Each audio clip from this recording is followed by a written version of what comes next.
Yeah, no. All right, Rabbosai, we are ready to get started. We have slightly the first Amud's not bad.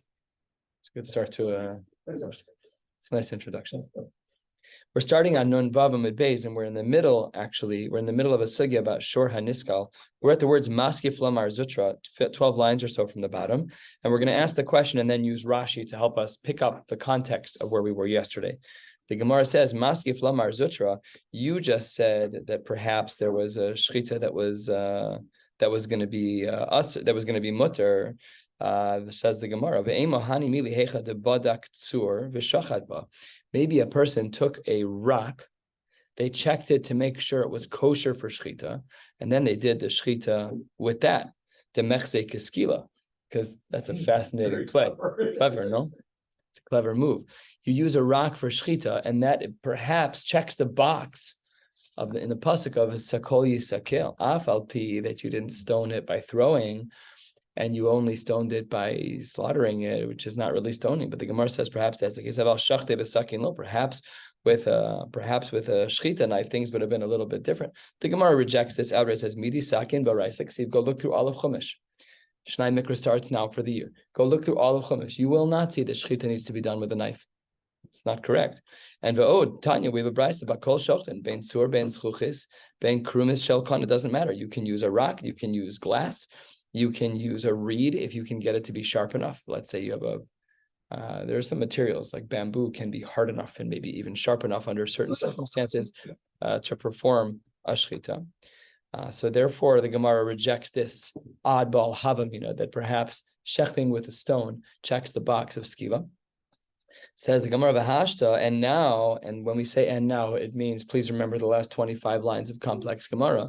V'hashta denafkol on isra achila v'isra not tarvayu milo yochal. Now that, according to some, we learn out the isra of achila of a shor haniskal and the isra of hana from the words lo yochal, then if that's true, hai bal hashor naki lemai asa.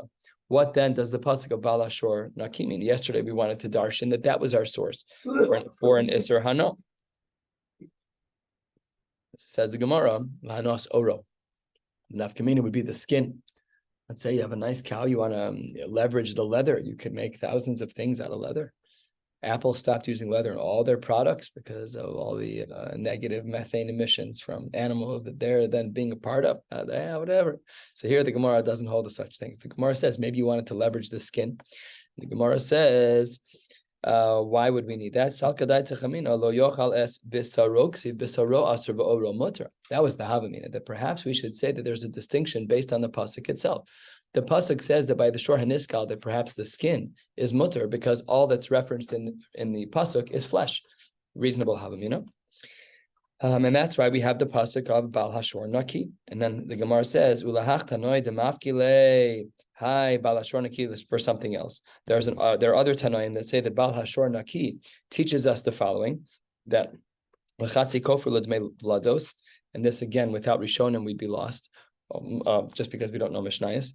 But the Gemara here says that according to some, the words Bal Hashor Naki mean if you have a shor that is on its way to being muad, but it hasn't done its damage 3 times, then Bal Hashor Naki means that they're putter from Chatzi Kofer, and they're pater from Dmei Vlados, that if the shor that gores kills, we don't need to, then the owner doesn't need to pay the Dmei Vlados. So then according to that shita, which Bal Hashor Naki is already being used for something else, Anos Oro Minalahu, how do they know that the skin of an animal, of a shor haniskal is going to be aser be'ana?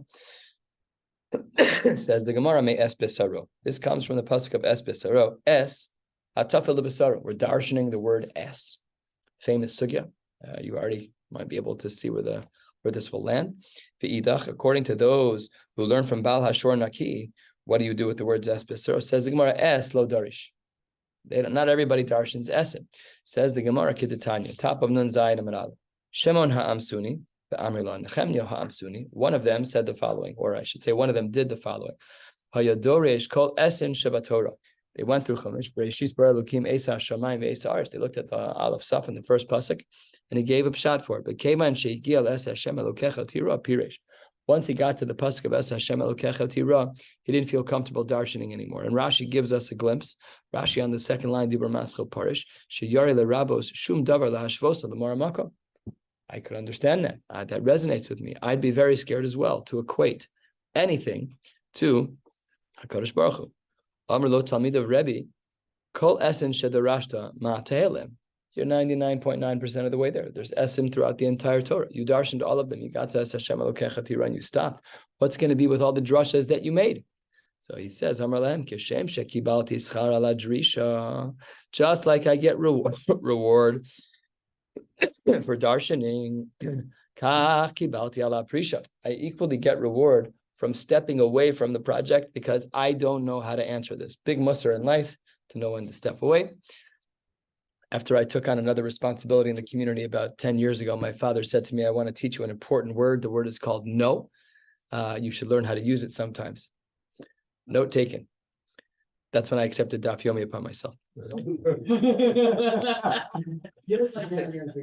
That message you gave me was I think when I took the presidency at Makor. I think. This is a new twist on Kibbutz. Yeah, because you're in the shiur and I got your haskama, so it's different.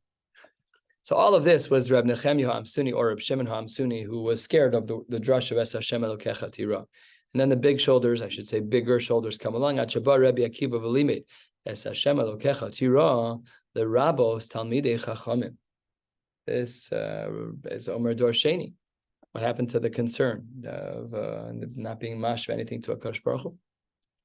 So I've seen in other places in Midrashim, there's a medrash that says that you should fear Talmidei Chachamim like you fear the Shechina. So there are those kinds of equations, not that they are equated, but the way that we interact with real Talmidei Chachamim is, and we know it when it happens. When a big Talmid Chacham walks in the room, the whole room magnetically stands up and everybody's dead silent. We know it when it happens. You know, they're special moments. What? For you, it will one day. I can assure you that it won't. So says the Gemara.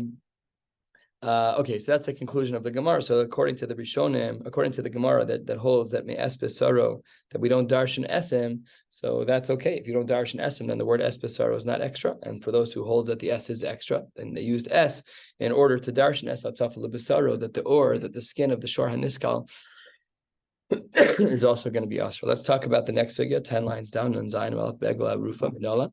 How do we know about an Egla Rufa? That remember what our Mishnah said. This is our Mishnah from yesterday. On Nun Vavim at Beis at the top of the page about getting married with something that's Aser Ben. No, we know that's not allowed because Minolan.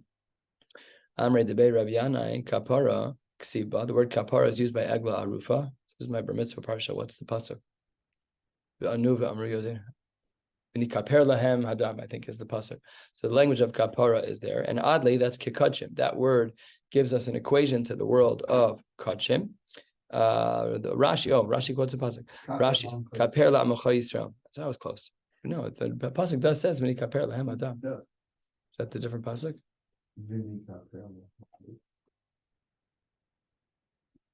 It's the end of that pasuk. It's the end of the same pasuk. Yeah. Either way, I was wrong. The Gemara says that this kapara is kikachim. Rashi says v'kachim asurim b'anasher mu'alin b'hen. So therefore, there's an equation, an equivalence between the world of Egla Rufa and Kachim, and just like Kachim is Asher B'anan, you can't get married with Kachim. The same is true by Egla Rufa. Okay, says the Gemara Tzipore Metzora. In regards to the birds of the Metzora, we are somewhat familiar with the weird avoda of the two birds of the Metzora. The first bird would be shechted. The second bird would be dipped in the blood of the first bird. Very odd set of events. Says the Gemara Minalan, how do we know that this works? The Tana, the Bei Rabbi Shmuel, there's a brisa. Nemar machshir mechaper bifnim. We have in regards to the tzipori mitzora that they're machshir umechaper bifnim. The mitzora uses these birds for two things. It's to be machshir, to enable him to eat kodshim again, and it's mechaper on whatever isurim were on in his world. And v'ne'amar machshir mechaper b'chutz, we have the same language that applies b'chutz. This, as we'll soon see, is a reference to Egla Rufa. That's what Rashi says over here. Rashi says, mechaper b'chutz, 10 lines down. Rashi says, egla arufa. Just like by Mitzorah, it's true that we have this equation. We equate the world of egla arufa to the world of tzipore Mitzorah. So now we have a double equation. Kachim is similar to egla arufa. That's why egla arufa is asur. Tzipore Mitzorah are similar to egla arufa. That's why tzipore Mitzorah are asur. Fine. Itmar, a quarter of the way down, we have a brisa. Tzipure Mitzorah me'emasai surin. When do the birds from Mitzorah become asur? Rabbi Yochanan Amar Mishash Shchita. Only once they are shechted, that's when they become asur to eat, and asur to be used for other things. Reish Lakish Amar Mishas Lakicha. Reish Lakish says that it's asur from the time that they are picked up for the purpose of being used as Mitzorah. Rabbi Yochanan Amar Mishash Shchita. Why does he say Shchita? Because Shchita hu asur. That's the moment when a transaction has happened with that bird. What else has happened beforehand? Says the Gemara, Reish Lakish Amar Mishas Lakicha me'egla arufa nafka. He learns out that it's Lakicha, that the Isser on the Tzipori Mitzorah happens from the time that they're taken to be used as Tzipori Mitzorah, learned from the world of egla arufa.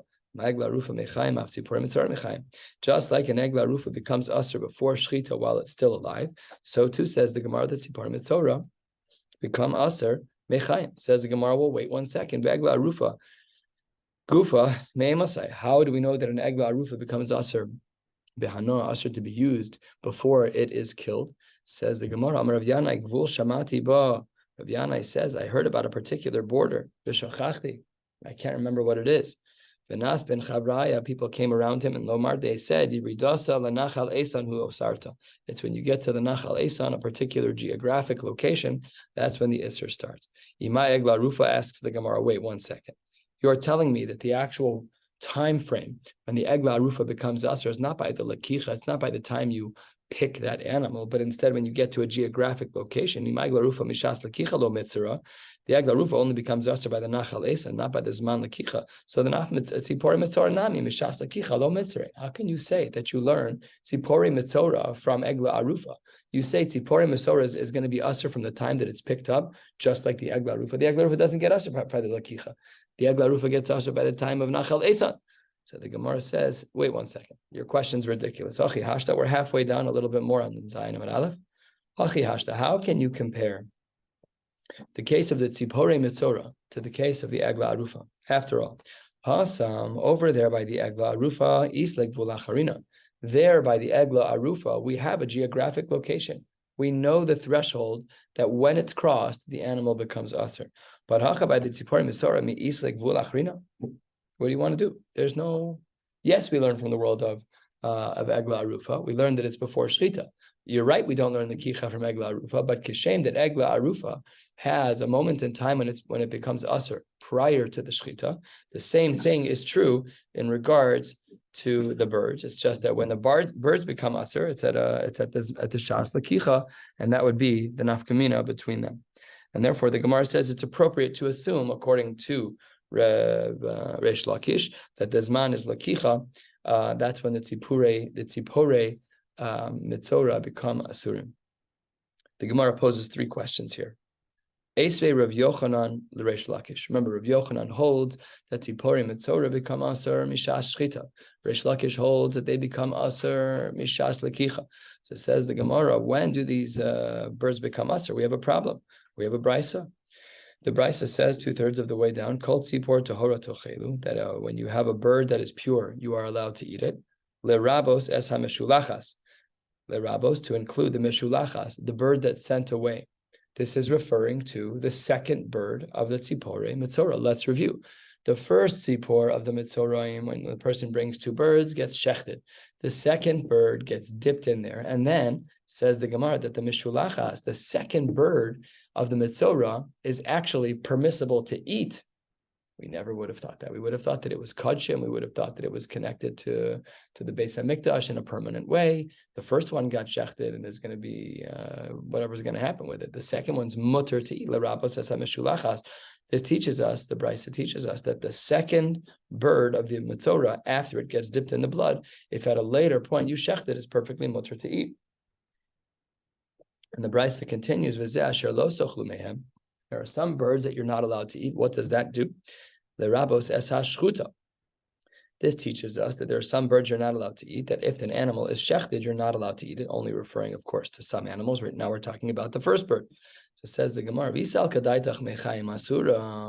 if you want to say that when an animal is alive, it's already aser, then why do we need the second drasha? The second drasha implies that the moment in isser for the birds is shchita. That's what's implied. That's what it seems to say. But that's a kasha on Reish Lakish. Reish Lakish was it's a kasha on Reish Lakish. Reish Lakish wanted to say that it was mishas lakicha, that the birds that you're using to propose to your fiance are the two birds of a mitzorah harat mekudesh esli bitzipore mitzorazu kedas Moshe Yisrael. And according to Reish Lakish, it's mishas lakicha. Says the Gemara. The Brisa says it's mishas lakicha kasha on Reish Lakish. Says the Gemara, no. I might have thought that the tzipore birds, that the tzipore mitzora were actually different. Maybe they were compared to the hava akachim. Because by kachim, we have a fascinating rule, and we actually know this by kachim kalim, but just calling it out is unique. By kachim, demechaim asire, let's say I pick out my korban pesach. While it's alive, I'm not allowed to use it for anything else. However, once it's shechted, I might have thought that first bird, that once the avoda is done with it and it's shechted, it's mutter to eat, kamash malan, that it's not mutter to eat. So no, we actually don't have a question on Reish Lakish because we're not talking about the same bird. And therefore, the Gemara says, no problem. The Gemara asks question number 2. Eisve, we have a brisa. This brisa is found as a mishnah in Maseches Negoim. Shachta v'nimtzeis treifa. Let's say the first of the two tzipore mitzora are shechted, and when the chicken is being analyzed after the shechita, we see the animal's a treifa. So what's the din? Yikach zug l'shniya, that we're missing a bird. Because one of the two birds is a treifa, we need to replace the bird that's a treifa. V'harishona muteres behana. And the first one, let's listen carefully, the first one that we already identified as a treifa is now muter behana. So again, two birds, tzipor mitzora. I begin the avoda to be machshir, the mitzora, to be able to eat kachim, and for them to get kapara. I do shchita on the first of the two birds in order to dip the second bird in the blood of the first bird. And then l'maisa, what ends up happening is I find that bird number 1 is a treifa. We need to find a replacement, but that bird number 1, which is a treifa, is muter behana. So the Gemara says, "V'isal, do it, Kenny. V'isal kadaitach mechayim asura." If in fact, says the Gemara, mechayim asura, if in fact you want to say that the birds are going to be asur mechayim, harishona amay muteres be'ana. If you're saying that they're already mechayim asura, if you want to say that they're already asura from mishas lakicha, like Reish Lakish wants to say, so then how can you then say that the first bird is muter be'ana? At the end of the day, the bird's not being used because it's a treifa. Once the treifa is a treifa, it can't be used. It should be muter be'ana. But how? It must be that it's only mishas shchita. Says the Gemara, no. Amar le hacha b'maya skinan. What type of treifa status are we dealing with bird number 1? The Gemara says, Kigon shenimtzeis treifa b'vnei me'eha. We found an invalidation of treifa in its b'nei me'ayin, in the stomach area, to lochal Allah kedusha klal. Lemafreya, that first bird was never a tzipor mitzora. And therefore, even if Reish Lakish is right, that lakicha, that just identifying and focusing in on those tzipor mitzora to say that they are dedicated for tzipor mitzora. So over here, that's a 0 because this animal is a treifa mamish. Rav Hershel Shechter has a crazy psak about this, that when there is a piercing in the stomach lining, the animal is a treifa, and kol hayotze min hatame tame. So, according to those who give these injections to cows through the stomach, every cow is treif. So Rav Shechter has had a chumrah for many years that he doesn't drink cow milk, period. None. 0. No derivatives of the cow milk. The only cows that he will eat from are ones that are not milking cows. We have meat, because you can't have the meat from that cow. But if you're getting meat from a shlachthaus and that those cows were not made to sell milk, no problem. He brought this question to Rav Elyashiv. There's a picture of him talking to Rav Elyashiv. We've spoken about this before, I believe, that he asked this question to Rav Elyashiv, and Rav Elyashiv had this way about him to he kind of brushed off the shaila. But Rav Shechter, he doesn't drink cow milk. doesn't pass in that way for his talmidim, but he doesn't drink cow milk, which is pretty. His svara is pretty sad. Not that he needs any pats on the back, but I mean, if in fact they're sticking a needle through the abdomen into the stomach lining, the kasha is not on Rav Shechter. The kasha is on all of us. I'm not saying. Go ask your local Orthodox rabbi. I think he's milk sensitive. I don't know what Rabbi Robinson does. Maybe he doesn't care as much. I don't know. Let me stand up for you, so I don't think. True, but those two things are really not connected. Esvei, third question that's asked in our Gemara. Again, we're reviewing our machlokas between Rabbi Yochanan and Reish Lakish as to when the Tzipori Mitzora get their status of Isser. Do we say like Rabbi Yochanan that they only get their status of Isser with the Shlita of the first bird? Or do we say like Reish Lakish that we get their status of Isser, that Tzipori Mitzora get their status of Isser by the Lakicha, simply by appointing them as these birds? Esvei. Shachta shelo be'ezo, v'shelo be'ez erez, v'shelo b'shni solas. If we leave out all the accompaniments, all the things that are supposed to be there for the Mitzora, the hyssop and the cedar branch, and the fabric that's there, the shni solas. Rabbi Yaakov Omer hol v'huktzal lemitzvasa asura. He says, even without all of those accompaniments, because of the fact that the animal was huktzal lemitzvasa, that first tzipor mitzora was already identified to be used as part of the mitzora process, asura. Reb Shimon Omer hol v'nishchata shelo k'mitzvasa muteres. Reb Shimon holds that since it's v'nishchata shelo k'mitzvasa, that there was a shchita, but it was shelo k'mitzvasa, it actually was in the end not done properly because it was missing all the accompaniments of the shni tolas and the ezov and the eitzeres. So then mutar.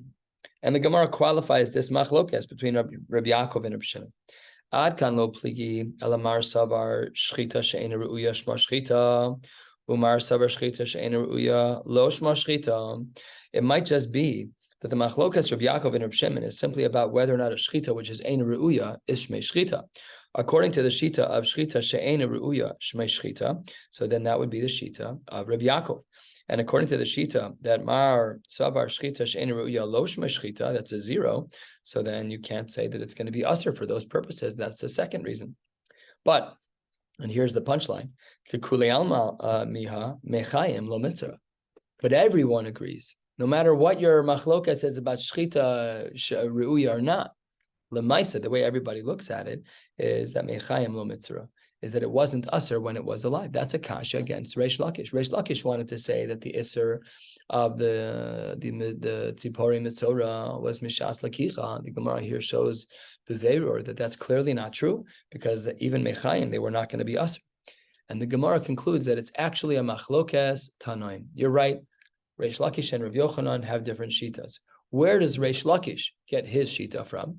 He actually gets it from the top of this page, but we'll re-quote it over here. Tanoihi, 8 lines from the bottom, 4 lines before the wide lines. The Tana debei Rabbi Shmuel.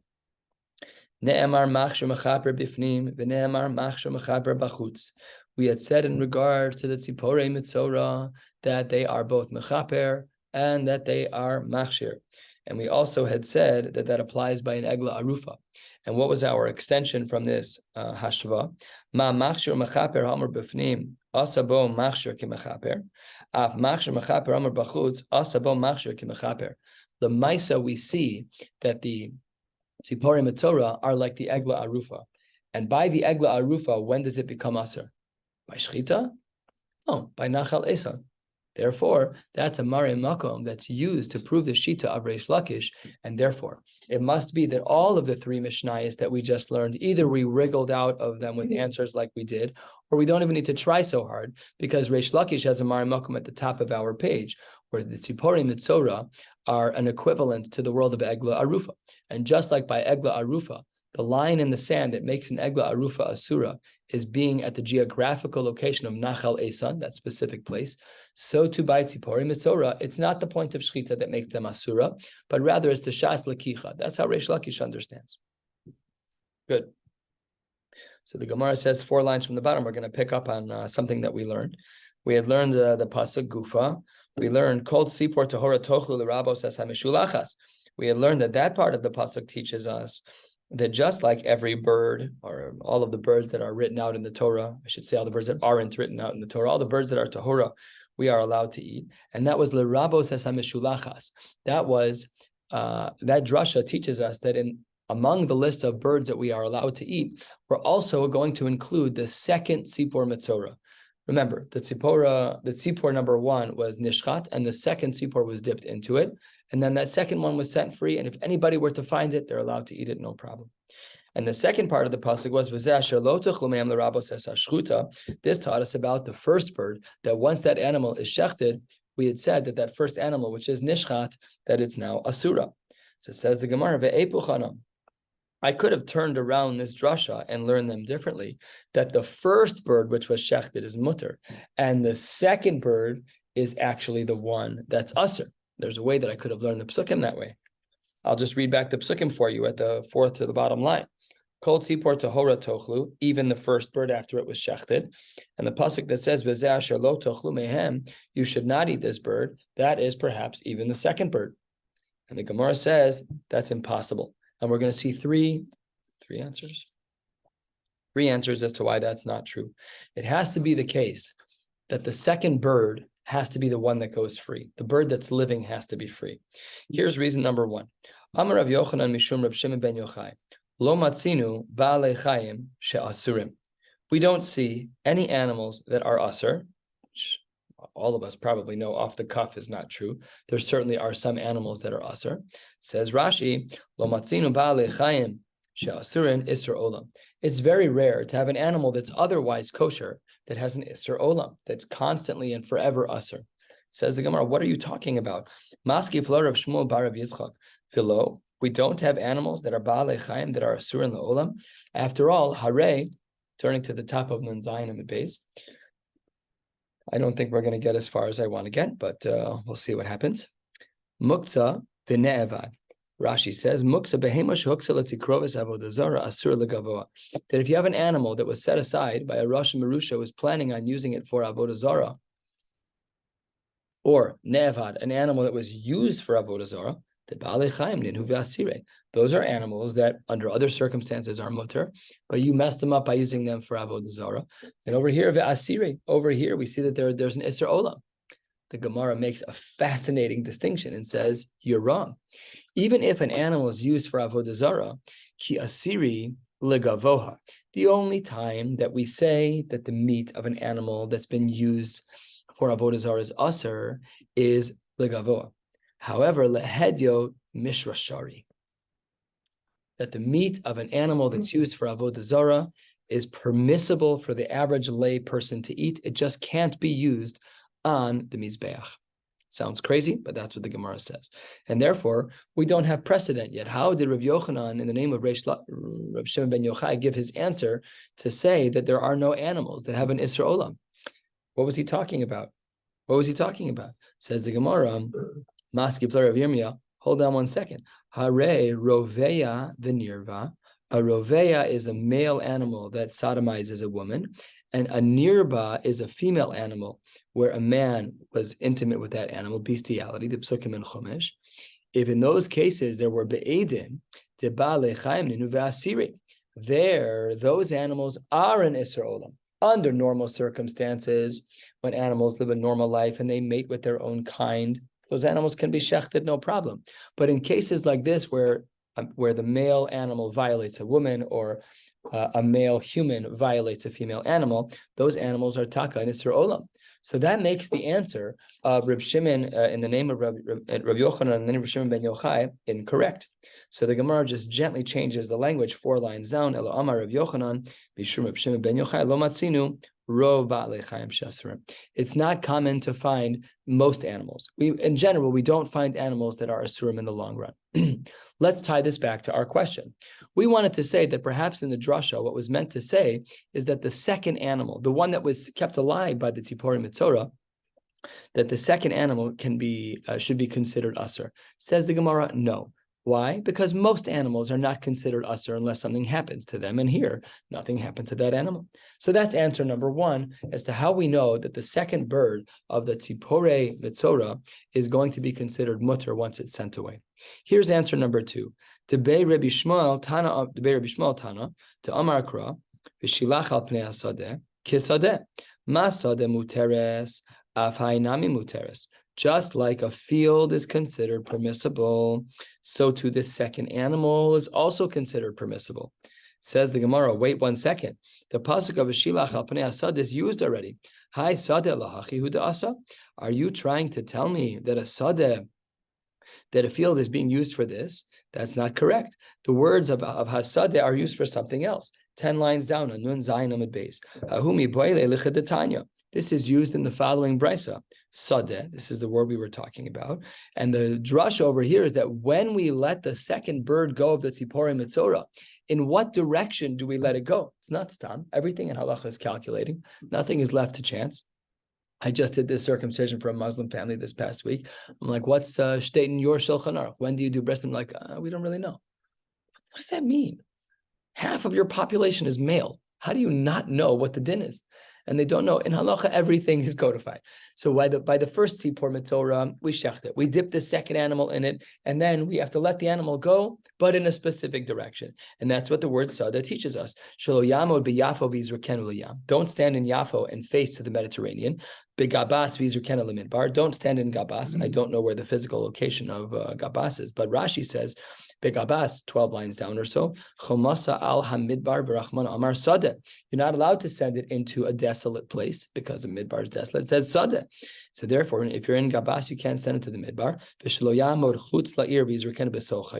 You also shouldn't send it into a busy city because busy cities don't have fields. Right outside of the choma, of the walls of a particular city, what are you going to find? That's where all the fields were. That's where they kept all the agriculture. That's where you should be sending the animal. And therefore, the word sadeh comes to teach us that according to you, who say that the word v'shilach al pnei sadeh teaches us about that the fact that the second animal is going to be mutter, where do you learn about the directionality of letting go of the second mitzora bird? So the Gemara says, v'idach imken nichtov kras sadeh. My hasadeh, shma minotarte. I can therefore learn from the word hasadeh 2 things. I can learn, number 1, that the animal can go free. The second animal gets to go free. And number 2, I can also learn that there's a directionality in regards to releasing that second sipor, and it must be released in the direction of a field, not to the ocean, not to a midbar, not to a city, but specifically to a field. Rava Amar, the most practical answer of all. Think about this for a second. If we have 2 birds, the first bird is being shechted, we're taking the second bird and we're dipping it and we're letting it go. What happens if that bird is caught and eaten by someone? We can't have a construct in halacha where we intentionally let go of birds that we know are usser, hoping that no one will ever eat it. You can't do that. Even if you want to argue that there's a rove, but we're not allowed to create bittul. So this is what Rava's argument is. Lo amra Torah shilach l'takala. We're not going to send the language of a shilach. We're not going to send that bird out l'takala to hurt somebody. So again, in the Beis HaMikdash, they shech number 1, they dip number 2 into the blood, they let it go. It has to be that it's mutter. By definition, it has to be that it's mutter. Rava's like, why are you guys all doing mental gymnastics over here? This is not difficult. You can't send the bird out that's asur be'achila. You can't do that. Conversation is over. We'll probably learn till, just because of the time, we'll probably learn till the 2 dots, which is 2/3 of the way down. So we'll learn 1 or 2 more sugyas and then we'll stop. B'seyar Nazir, says the Gemara, what about the hair of a Nazir? Remember our Mishnah from Nun Vav Amud Beis. The din is that if a man proposes to a woman with a lock of hair that is specifically from a Nazir, the din is that they are not married. Because it's asur banna. Minalan, how do we know? The Amar Kodesh Yeh Godel Pera Se'arosho Gidulo Yihye Kadosh. The growth itself is kadosh, similar to hektish to meforshim, right? And therefore, the din is that it is asur banna. Says the Gemara, wait 1 second. If it's true that it's asur banna proper, then the seifa of our Mishnah doesn't work. Why not? Because ima kodesh, if in general something which is kodesh, Tofes is dama v'yote l'chulin. If something is hektish proper, then the real reality is that if it's tofes as dama v'yote l'chulin, that we can lower the status of an item. However, af seyar nazir tofes is dama v'yote l'chulin. But that can't be the case because at the end of our Mishnah, we had said that if machran v'kiddush b'dmei and mekudeshes, we had said that they still maintain a certain status, as we said in our Mishnah. So therefore, that can't be true over here. And the Gemara here responds with a shocking answer. one that is very, very, very unique, mechudash in halacha? The answer is no. Mi karinan kodesh, kadosh karinan.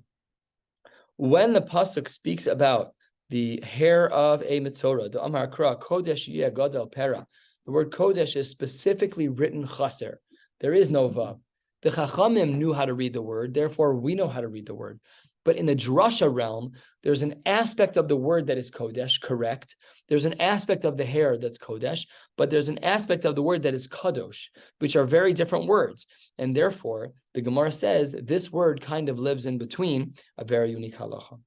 Let's learn the din of the Peter Chamor, that if a person tries to propose to his wife the Peter Chamor, the din is that they're not married. Neima masnisin de lo Reb Shimon. Perhaps our Mishnah, the author of our Mishnah, Nun Vavam at Beis, doesn't agree. The Tanya. Peter Chamor Aser Behana Divrei Reb Yehuda. According to the Tanakama, Reb Yehuda, Peter Chamor is Aser Behana. That fits perfectly with our Mishnah, because our Mishnah says that if a man proposes with Peter Chamor, that they're not married, they're Einu Mekudeshes. What does Reb Shimon say about Peter Chamor? Reb Shimon Matir. Oh, so it must be that the author of our Mishnah is not Reb Shimon, because our Mishnah says there's Nisr Hana by Peter Chamor. Reb Shimon says there is no Isser Hana. Says the Gemara, there is no machlokes. Amar Rav Nachman Amar Rabba, their machlokes is only before the arifa, before the breaking of the neck of the animal. But la'achar arifa v'divrei hakol.